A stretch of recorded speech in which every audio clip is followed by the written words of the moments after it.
ഇന്ന് ഒരു ചില്ലി ഗോപിയാണ് ഉണ്ടാക്കുന്നത് കേട്ടോ.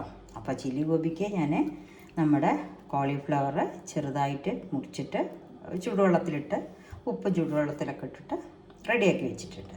അതിന് കുറച്ച് ടൊമാറ്റോ സോസ്, കുറച്ച് സോയാ സോസ്, മുളക് പൊടി, കോൺഫ്ലവർ, അരിപ്പൊടി, പിന്നെ വെളുത്തുള്ളി ഇഞ്ചി പേസ്റ്റ്, പച്ചമുളക് നമ്മൾ ലാസ്റ്റ് ഇടാനാണ്, കരിവേപ്പിൻ്റെ ഇലയും പച്ചമുളക് കേട്ടോ. അപ്പോൾ ഇതും കൊണ്ട് നമ്മളൊന്ന് ആദ്യം ഒരു മാവ് റെഡിയാക്കും. അതിൻ്റെ നമ്മൾ കോളിഫ്ലവർ ഡിപ്പ് ചെയ്യാനുള്ള മാവ് റെഡിയാക്കും. അതിൽ ഇതെല്ലാം ആഡ് ചെയ്യും. പച്ചമുളകും കരിവേപ്പിൻ്റെ ഇല്ല, ബാക്കി ടൊമാറ്റോ സോസ്, സോയാ സോസ്, മുളക് പൊടി, പിന്നെ കോൺഫ്ലവർ, അരിപ്പൊടി, വെളുത്തുള്ളി ഇഞ്ചി പേസ്റ്റ് അതെല്ലാം കൂടെ ആഡ് ചെയ്തിട്ടാണ് നമ്മൾ ഇതിലേക്ക് ഡിപ്പ് ചെയ്ത് ഉണ്ടാക്കുക കേട്ടോ. ആദ്യം കുറച്ച് വെളുത്തുള്ളി ഇഞ്ചി പേസ്റ്റ് അത് ഞാൻ ഒരു സ്പൂൺ എടുത്തിട്ടുണ്ട്. അപ്പോൾ അത് രണ്ടും കൂടെ ചതച്ചത് ഇട്ടിട്ടുണ്ട് കേട്ടോ, വെളുത്തുള്ളി ഇഞ്ചി പേസ്റ്റ്.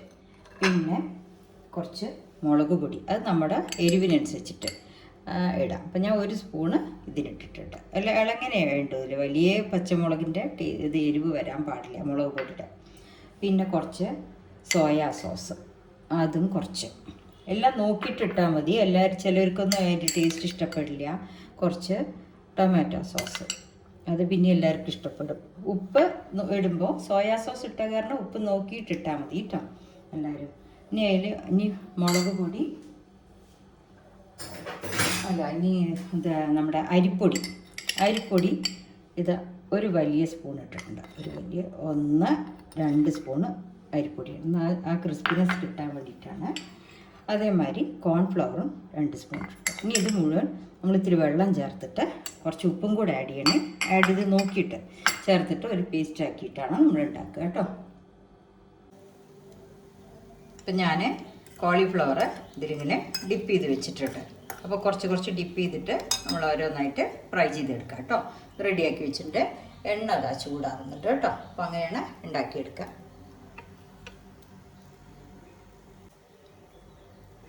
ഒരുപാട് എണ്ണ ചൂടാവാൻ പാടില്ല. അതിന് മുമ്പേ ഒന്ന് ചൂടായാൽ സിമ്മിലിട്ടിട്ട് ഓരോന്നായിട്ട് നമ്മൾ ഫ്രൈ ചെയ്തെടുക്കുക കേട്ടോ. ഓരോന്നായിട്ട് പറഞ്ഞാൽ ഒന്നിച്ച് കൈ കൊണ്ട് ഇടുകയാണെങ്കിൽ, അങ്ങനെ ശീലമുള്ളവരാണെങ്കിൽ അങ്ങനെ ഇടാം കേട്ടോ. നല്ല ഡീപ്പ് ഫ്രൈ ചെയ്തെടുക്കണം.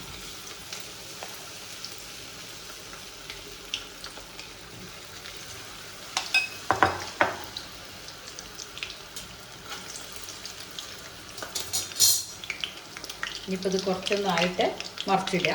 അത് കഴിഞ്ഞ് നമ്മൾ എടുക്കുക. ഞാനൊന്നും അധികം എണ്ണ ഒഴിച്ചിട്ടില്ല, ഇപ്പോൾ പാകത്തിന് ഒഴിച്ചിട്ടുള്ളൂ. എന്താ വെച്ചാൽ വെറുതെ എണ്ണ വേസ്റ്റായി പോകണ്ടല്ലോ, അപ്പോൾ പാകത്തിന് ഒഴിച്ചിട്ടുള്ളൂ. ഇനിയിപ്പോൾ അത് തിരിച്ചിട്ടിട്ട് നന്നായി മുരിച്ചെടുക്കുക കേട്ടോ. എല്ലാം തന്നെ ആയിട്ട് വരും. ഉപ്പും ഇതൊക്കെ പാകമാണ്.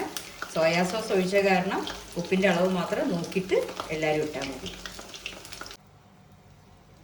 ലാസ്റ്റ് നമ്മൾ ആ പച്ചമുളക് 3 കാണിച്ചല്ലോ, അതൊന്ന് നമ്മൾ ഇത് ചില്ലി ഗോപി ഫ്രൈ ചെയ്ത ശേഷം എണ്ണയിൽ ഒന്ന് വഴറ്റി ഇങ്ങനെ രൂപത്തിലെടുത്തു. ഇനി എന്താ വെച്ചാൽ നമ്മൾ ഉണ്ടാക്കി വെച്ച ചില്ലി ഗോപി അതിലിട്ടിട്ട് ഒന്ന് ഫ്രൈ ആക്കണം കേട്ടോ.